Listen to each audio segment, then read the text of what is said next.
Sekarang kita masuk perencanaan PPh untuk pihak yang dipotong. Yang kedua adalah menjadi bukan subjek pajak. Kenapa sih dengan cara seperti ini? Karena kalau kita bukan subjek pajak, maka kita nggak perlu lagi yang namanya ngitung, bayar, lapor. Itu nggak usah karena kita bukan subjek pajak. Itu perencanaan pajak yang kedua, tidak menjadi subjek pajak. Nah, untuk menjadi bukan subjek pajak, itu bisa dari 3 hal ini. Yang pertama, kantor perwakilan negara asing, embassy, kedutaan besar. Itu kantornya. Orangnya disebut pejabat perwakilan negara asing. Istilah kita apa? Kalau ada orang atau ini disebutnya diplomat ya. Diplomat atau bukan kantor, duta besar ya. Ini embassy ya. Atau kedutaan besar. Yang ketiga, organisasi internasional. Kalau organisasi internasional itu ada syaratnya. Yang pertama, negara Indonesia itu bagian dari organisasi internasional tersebut. Kayak misalkan UN, United Nations. United Nations itu diterjemahin PBB, Perserikatan Bangsa-Bangsa. Yang kedua, tidak menjalankan usaha. Artinya nggak profit gitu ya, nggak profit oriented, artinya cuma ngabisin uang doang. Di Indonesia itu bukan nyari uang gitu ya. Kalaupun subjek pajak juga, kalau yang namanya ngabisin uang mah nggak akan dikenain pajak ya, nggak akan dikenain PPh 21 maksudnya gitu. Nah, ini contoh-contohnya. Di sini ada kedutaan besar Bangkok gitu ya, ini nggak akan dipajakin. Kenapa? Karena yang masukin karena kan penghasilannya duta besar dari mana? Dari negara asalnya, bukan dari negara tempat dia berada.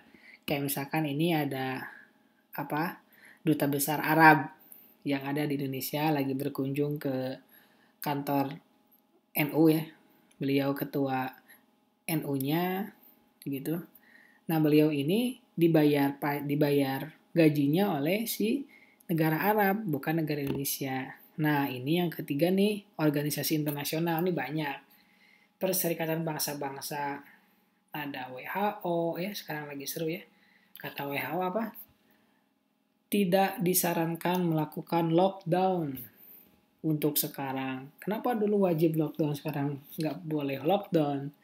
Ya nggak tahu lah, itu polemik antara penanganan COVID begitu.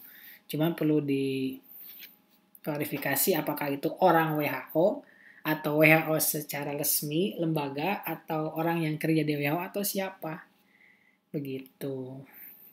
Ya, itu perencanaan pajak yang kedua. Sekarang masuk yang ketiga. Cuman kalau yang ini ya, menjadi bukan subjek pajak itu susah. Karena seakan-akan kita itu harus mengeluarkan uang. Ya, walaupun bukan ini juga ya, kita nggak akan kena pajak. Kalau misalkan kita cuma ngeluarin uang. Kan PPh 21 itu ada karena ada penghasilan yang masuk, makanya dipajakin. Kalau penghasilan yang keluar, itu mah nggak dipajakin. Nggak di PPh 21, nanti ada PPN. Seperti itu. Kita masuk ke yang ketiga, yaitu mendapatkan penghasilan yang tidak termasuk objek PPh. Tadi kita udah bahas tentang objek PPh-nya. Ada sekitar 17 item. Kalau nggak percaya bisa dicek gitu ya. Ada di modulnya ada gitu ya. Kemudian ada juga di slide juga. Ternyata bukan 17 ya, tapi 19. Ya, ini 19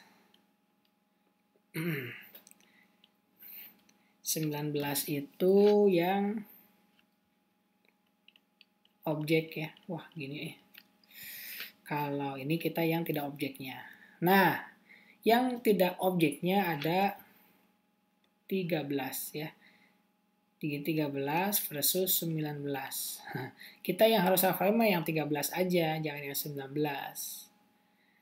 Biar nggak dikenain pajak, caranya kita dapat penghasilan tapi diantara yang 13 ini. Apa aja? Ada sumbangan. Ya, kalau sumbangan itu zakat, berarti kita muzaki ya, penerima zakat gitu ya, bukan amilin atau ya saya lupa apa yang nama istilahnya. Oke, kemudian hibah. Nah, hibah itu seperti orang tua kalian ngasih rumah, ngasih mobil secara hibah gitu ya, itu namanya hibah. Itu nggak dipajakin. Gitu. Warisan. Warisan juga nggak dipajakin. Harta tunai, pengganti saham, imbalan karena yang diberikan oleh bukan WP juga termasuk. Kemudian asuransi, klaim maksudnya ya. Ini tuh maksudnya misalkan apa? Tadi klaim ya. Kemudian dividen, tapi PDN, koperasi, BUMN, BUMD, iuran, modal, laba, kemudian ventura, beasiswa, tapi ada persyaratan tertentu. Tertentu ini nanti diatur di PMK biasanya. Kemudian sisa lebih dari nirlaba yang sering biasanya sih bantuan ini ya, bantuan atau sumbangan biasanya. Kemudian hibah, warisan, gitu. Biasanya yang 3 ini yang sering, makanya disimpannya di awal. Gitu. Jadi kita bisa punya penghasilan nggak dipotong PP 21 dengan syarat memenuhi salah satu di antara 13 ini. Oke, lanjut ke yang keempat. Yang keempat itu adalah menghindari tarif PPh tertinggi. Menghindari tarif PPh tertinggi. Emang gimana caranya? Kita tahu satu orang itu 1 NPWP. Tapi kita bisa bikin usaha tertentu khusus untuk penghasilan di bidang tertentu. Kita lihat contoh deh biar jelas. Dadang kawin dengan memiliki 3 orang anak. Kemudian punya usaha dengan total 3 miliar. 3 miliar ini terdiri dari sebagai konsultan, perdagangan, percetakan. Jadi ada 3 jenis usaha. Kalau misalkan kita hitung semua penghasilan ini, maka jumlah PPh-nya itu 823 juta rupiah. Ya. Yang harus dipotong. Kalau misalkan si penghasilan itu masuk ke dadang semua. Full ya. Tapi kalau kita menghindari tarif tertinggi, kan tarif tertingginya 30% ya. Nih, 30%.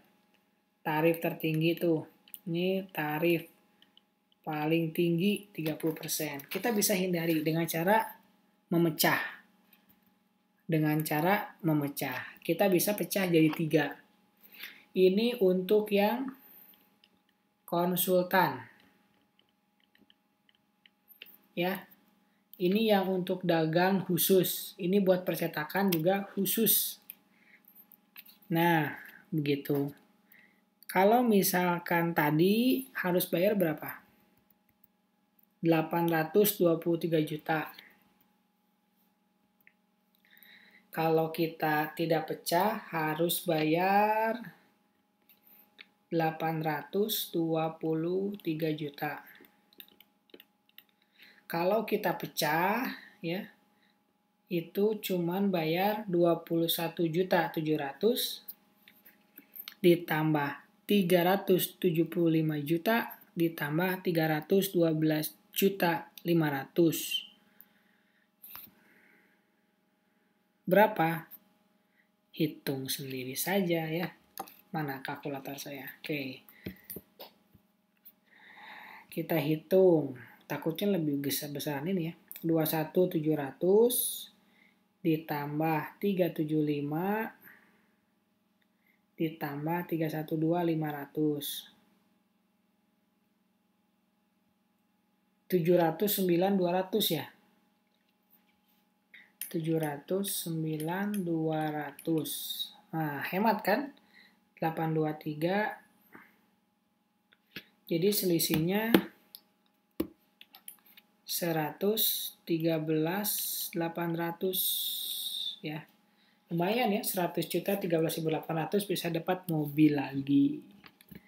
Begitu, kita bisa pecah.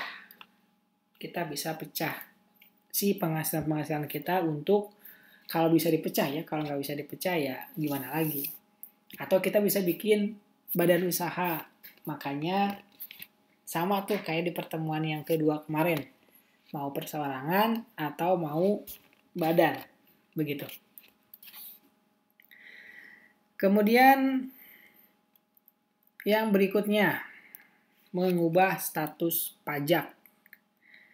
Mengubah status pajak itu yang asalnya menyendiri atau jomblo ya, jomblowati sendiri gitu ya.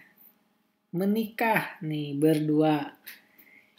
Jadi udah menikah berdua. Kalau kurang menikah bisa punya anak. Gitu ya, mengubah status. Jadi kalau misalkan anak pajak biasanya nih melamarnya melamarnya beda ya. Mau nggak merubah status pajak dari TK0 menjadi K0 bersamaku gitu. Karena secara PTKP-nya beda nih PTKP-nya. Kalau TK0 alias jomblo 54 juta setahunnya. Kalau K0 atau TK1 58 sampai K3.